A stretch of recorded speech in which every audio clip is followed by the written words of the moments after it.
Stories of God's interventions in the lives of people from all walks of life are commonplace here on 100 Huntley Street. We meet walking miracles every week. Each one is a faith builder. This month, we're going to offer you this treasure chest of miracle stories to keep your hope afloat. Your prayers and financial gifts keep us here daily, year after year. Please be in touch with us, and we will get this book out to you. You can call, write, or click with your check, money order, or secure online donation to Crossroads. Thank you so much. Well, 1 year ago this month, I interviewed a young girl named Gracyn DenBesten, who 3 years ago held her own heart in her hands after a desperate fight for her life. A virus in the heart was attacked by her immune system, which weakened the heart. Viral myocarditis kills 1/3 of its victims. Gracyn's parents, Chris and Robin, help recount this crisis. This was Christmas Eve morning, and she just was pale and lethargic, and I knew something was terribly wrong. So we went back to the pediatrician, and it was there. They said, listen, you're going to take a ride in the ambulance, and they didn't tell me anything at that point. Again, I thought it must be severe pneumonia. So Chris met us at the ER, and it was there that they told us, your daughter is very sick, and it's her heart. They had a machine breathing for her, a machine running her heart, and unfortunately, that machine couldn't keep her alive for long. And the doctors, I still remember that moment on Christmas Day when they said, there's nothing that we can do.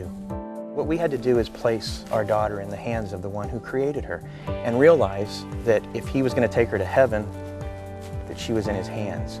But we still prayed that he would allow her to be healed. And from that moment, we gave her over to our Lord. A heart transplant would come. And what did you say before that transplant, Gracyn? They can go in and open up your chest and get ready, and then they can look at the heart and say, this isn't right.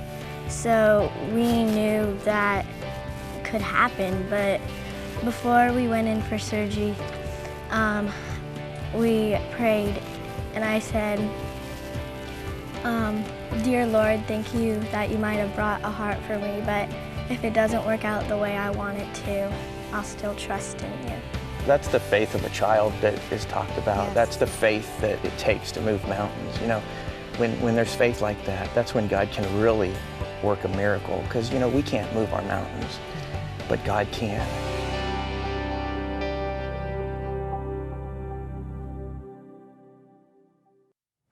A normal, healthy kid went from feeling rough on Christmas Eve to being on life support, in a coma for 8 days. For 4 months, Gracyn was kept alive by a machine called a Berlin heart before a new heart was transplanted. Pretty scary road, but it revealed a stunning faith in every member of this family, faith in the Lord of life.